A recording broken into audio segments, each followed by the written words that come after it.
네, 안녕하세요 여러분. 아이쿠준 길사입니다. 저는 2024년 소방기술사 교육을 목표로 현재 1년 넘게 소방기술 공부를 진행하고 있습니다. 오늘은 이 소방 펌프에서 동력 개념, 즉 수동력, 축동력, 모터 동력 이 세 가지에 대해서 한번 말씀을 드리려고 합니다. 먼저 이 펌프가 왜 중요한지 간단하게 설명을 드리겠습니다. 이 펌프는 이제 지상에 있는 물로부터 물을 공급하다 이 물을 흡입해서 우리가 원하는 위치에 물을 방사할 수 있게 해주는 바로 우리 몸에서 심장과도 같은 역할을 합니다. 그래서 이 펌프가 얼마나 어떤 상황에서도 언제 어떤 상황에서도 가동이 될 수 있게, 여기서 언제 어떤 상황이냐 하면 화재가 크게 발생했건 작게 발생했건 유량이 많이 필요하건 적게 필요하건 그 상황에 맞게 펌프가 가동을 할 수 있어야 하는 것입니다.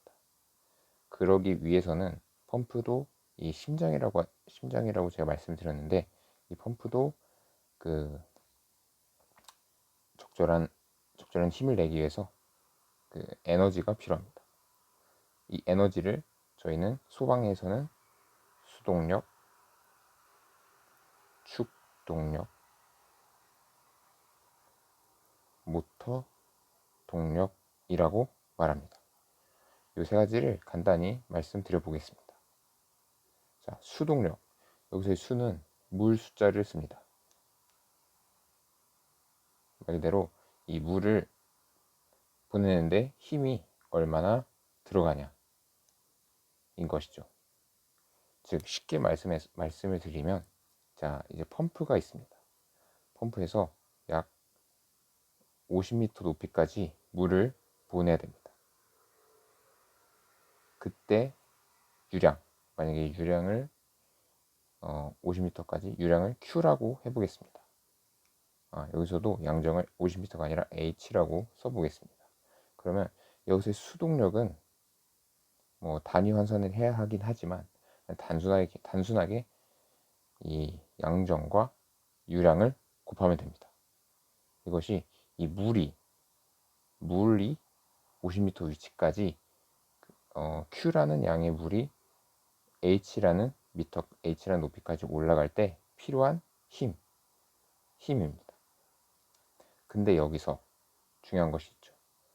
저희는 그냥 물을 올릴 수 있는 게 아니라 펌프를 이용해서 물을 올립니다.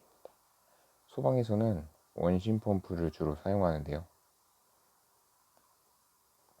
이 펌프를, 즉 물에 에너지를, 즉 힘을 가하기 위해서는 펌프가 움직여야 됩니다. 자, 한번 생각해 보겠습니다.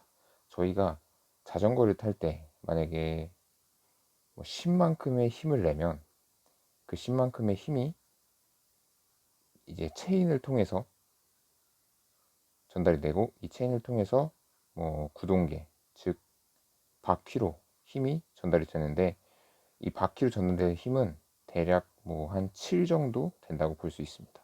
즉 이렇게 가는 과정 중에서 손실이 일어나게 됩니다. 이것이 바로 이것을 펌프에서 나타내는 개념이 바로 축 동력입니다. 자, 다시 한번 말씀을 드리면, 펌프 그리고 이렇게 모터로 구성이 되어 있습니다. 즉 펌프에서 물을 어느 높이까지, H라는 높이까지 올리는데, 정작 이 회전을 하는 건 모터고 그 사이에 축이 들어갑니다. 즉 모터와 펌프를 연결해주는 이 축이 들어가는데,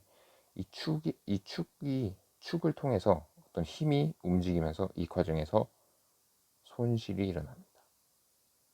그래서 이 손실을 반영한 값이 바로 축 동력이고, 그래서 저희가 축 동력을 알기 위해선 수동력을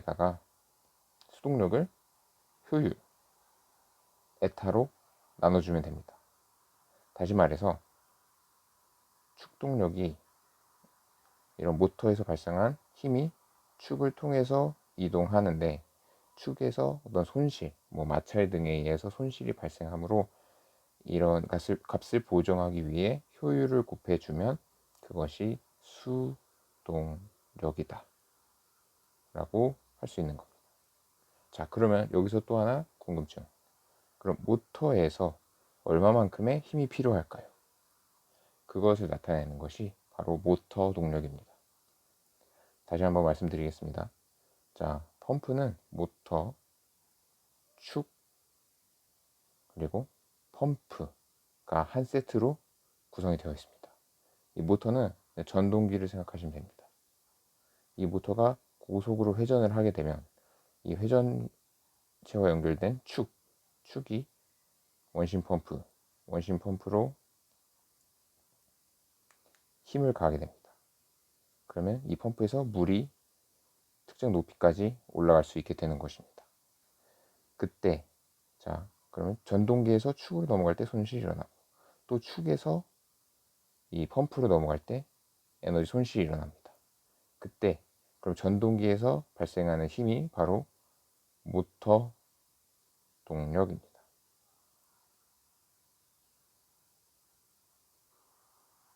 쉽게 말씀을 드리면 아까 말씀드렸던 이 축에서 동력이 축동력의 효율을 곱하면 효율 에타를 곱하면 수동력이 된다고 말씀을 드렸습니다. 근데 사실 즉 전동기에서는 축동력만큼만 힘을 내도 되는데, 하지만 저희가 어떤 것을 설계를 할 때, 뭐 간단한 문 혹은 선풍기 같은 것을 힘을 받는 물체를 설계를 할 때는 항상 고려해 주는 것이 바로 여유율입니다. 이런 것이죠. 저희가 옷을 살 때 성장기의 학생이라면 더 키가 클 수 있으므로 조금 큰 사이즈의 옷을 사주는 것과 똑같습니다. 그래서 조금 여유를 두는 것이죠. 펌프에서도 똑같습니다. 이 즉 모터에서 좀 여유를 두기 위해 축동력에다가 여유율을 곱해줍니다. 보통 소방에서 여유율은 한 1.1에서 1.2 정도 됩니다. 그래야 모터 동력이 좀 더 여유롭게 가동을 할 수 있는 것이죠.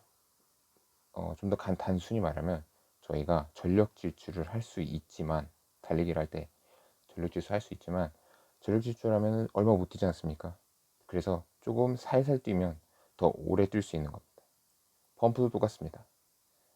100이라는 체력을 가지고 있는데 계속 100으로 돌리면 펌프도 지치고 쓰러집니다. 그래서 이것보다 조금 더 큰 펌프로 해서 약 한 120 정도로 해서 조금 숨이 덜 찰 수 있게 100만큼의 부하를 걸어주는 것이 바로 모터 동력입니다. 자, 그럼 정리를 한번 해보겠습니다. 자, 물을 올리기 위해선 수동력만큼의 힘이 필요한데, 이 수동력을 발휘하기 위해선 축 동력보다 더 큰 축동력이 필요합니다. 이 축동력은 수동력을 효율로 나눠주면 됩니다. 자, 그럼 이 축에서 이 모터가 좀 더 여유롭게 가동하기 위해서 바로 모터 동력만큼의 힘을 가해 주어야 합니다. 그때는 축동력의 여유율을 곱해주면 됩니다. 다시 거꾸로 가보겠습니다. 자, 모터를 가동합니다. 모터가 가동이 되면 모터를 회전하면서 축으로 힘이 전달이 됩니다. 이때 어떤 마찰 등에 의해서 이 동력이 손실이 됩니다. 예를 들어 모터 동력이 100이었으면 축동력까지는 한 80 정도가 전달이 되고, 또 이 축동력에서 펌프가 실제 물을 어떤 위치로 올리는데 들어가는 힘은 약 60 정도가 됩니다. 이것은 가정이긴 하지만 이렇게 줄어든다 라는 것을 꼭 알고 계시면 좋겠습니다. 이상으로 펌프에서의 중요한 힘 3가지, 모터 동력, 축동력, 수동력에 대해서 알아보았습니다. 이 3가지는 사실 소방 기술사 시험에는 잘 나오지는 않습니다.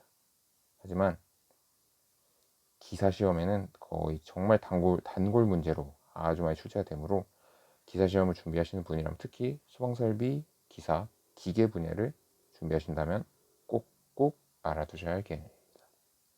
네, 이상으로 아이쿠준 기수였습니다. 좋아요와 구독 부탁드리겠습니다. 감사합니다.